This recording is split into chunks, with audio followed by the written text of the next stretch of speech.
पत्राचौल घोटाला मामले में शिवसेना सांसद संजय राउत को ईडी ने हिरासत में लिया। करीब 9 घंटे की पूछताछ के बाद हिरासत में लिए गए राउत। ईडी की हिरासत में लिए जाने के बाद बोले संजय राउत, ये सब महाराष्ट्र और शिवसेना को कमजोर करने के लिए किया जा रहा है, लेकिन हम झुकेंगे नहीं। शिवसेना कमजोर नहीं होगी, महाराष्ट्र कमजोर नहीं होगा।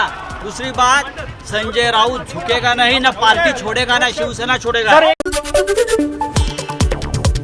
हिरासत के बाद ईडी ऑफिस पहुंचने पर संजय राउत ने गले में पहना भगवा गमछा लहराया। राउत ने हाथ हिलाकर अपने समर्थकों का अभिवादन भी किया।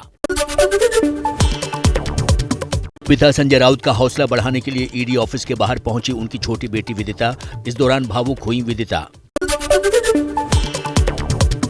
मुंबई में ईडी ऑफिस के बाहर शिव सैनिकों का प्रदर्शन। महिला शिव सैनिकों ने संजय राउत के समर्थन में जमकर की नारेबाजी। आगे बढ़ो, हम तुम्हारे साथ हैं।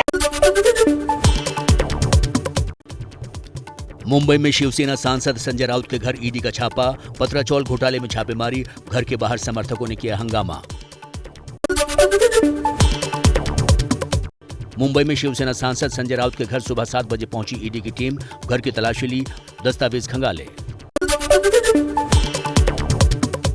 संजय राउत के दादर स्थित कोर्ट गार्डन अपार्टमेंट के फ्लैट पर भी ईडी की छापेमारी। 25वें फ्लोर पर छानबीन। पिछले दिनों ईडी ने इस फ्लैट को जब्त कर लिया था।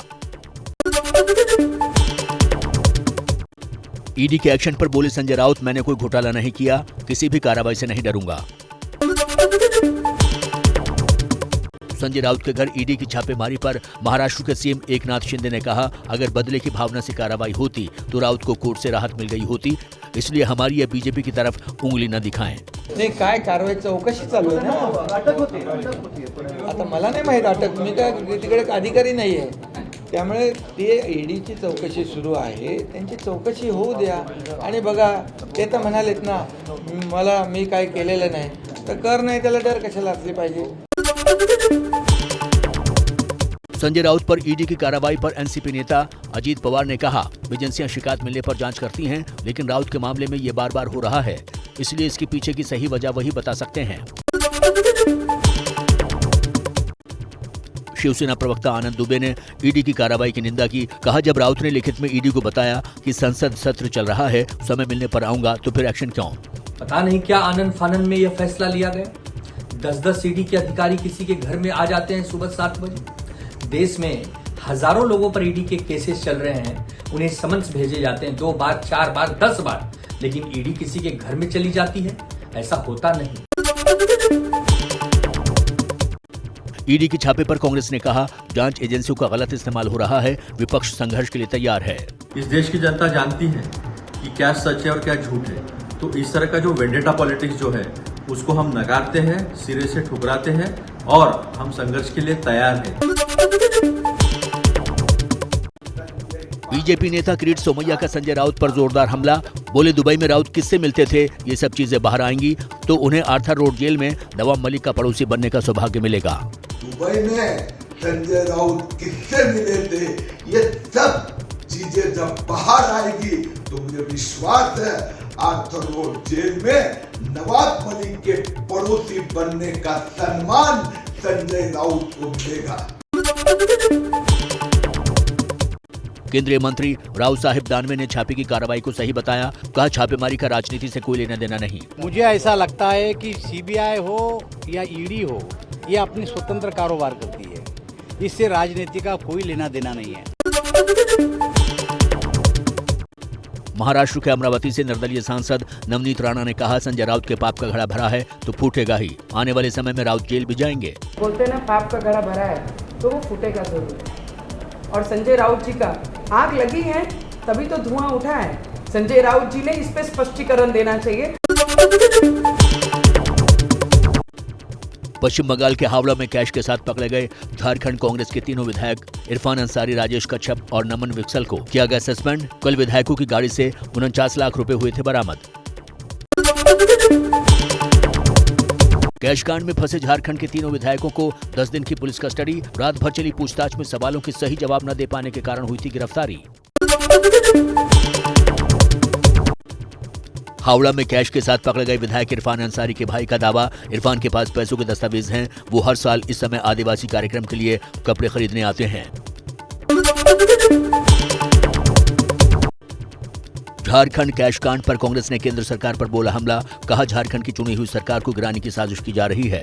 समय समय पर वहां के विधायकों से संपर्क साधकर उनको आतंकित कर, उन्हें लोभ लुभावन देकर ये कोशिश सतत चालू रही है। मुख्यमंत्री हेमंत सोरेन की पार्टी झारखंड मुक्ति मोर्चा का बीजेपी पर बड़ा हमला। कहा बीजेपी का मंत्र है जहां चुनाव जीतकर आएंगे वहां तो सरकार बनाएंगे ही, लेकिन जहां सरकार नहीं है वहां तो जरूर ही सरकार बनाएंगे। भारतीय जनता पार्टी का एक मंत्र है, जहां चुनाव जीतकर आएंगे वहां तो सरकार बनाएंगे, लेकिन जहां चुनाव हारेंगे वहां सरकार जरूर बनाएंगे। झारखंड से बीजेपी सांसद निशिकांत दुबे की कांग्रेस विधायकों से कैश मिलने की जांच सीबीआई और ईडी से कराने की मांग।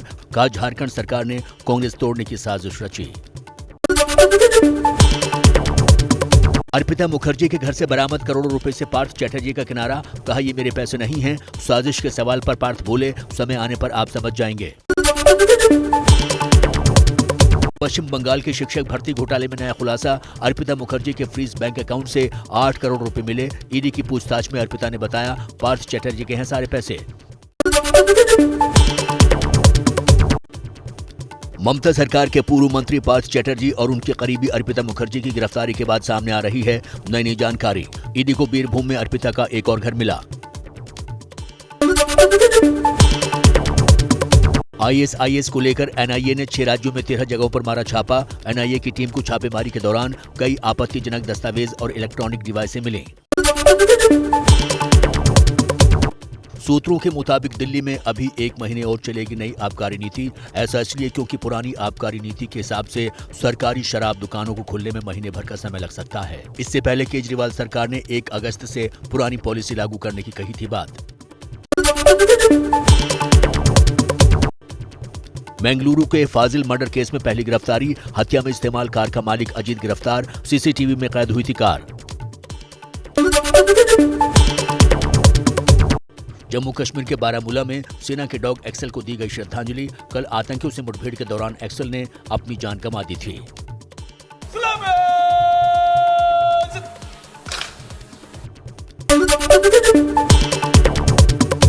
बिहार में बीजेपी और जेडीयू के बीच तनाव बढ़ा। बीजेपी बोली लालू यादव के साथ फिर जाने की गलती नहीं करेंगे नीतीश कुमार। जेडीयू का पलटवार, कहा वो गलती नहीं थी। एक बार जनता दल यू आरजेडी के साथ जाकर गलती कर चुका है। इसको कोई भूल के रूप में चिन्हित करे यह कतई मंजूर नहीं है। समाजवादी पार्टी अध्यक्ष अखिलेश यादव ने यूपी लेखपाल भर्ती परीक्षा का पेपर लीक होने का लगाया आरोप। कहा यह सब बीजेपी सरकार की चाल है जिससे कोई भी परीक्षा पूरी ना हो पाए और लोगों को नौकरी ना मिले। जैसे ही घड़ी का काटा दोपहर 2:30 पे आए, बबीता जी का दिल सास बहू साजिश के लिए मचल जाए। और ये है इनकी बहू, पूरे दिन ऑफिस की टेंशन हो जाए गॉन जब ये करें अपना फेवरेट शो फ्री टाइम पे ऑन। इनकी तरह आप भी देखें अपना फेवरेट शो अपने टाइम पर और डाउनलोड कीजिए एबीपी लाइव ऐप अपने स्मार्ट टीवी पर।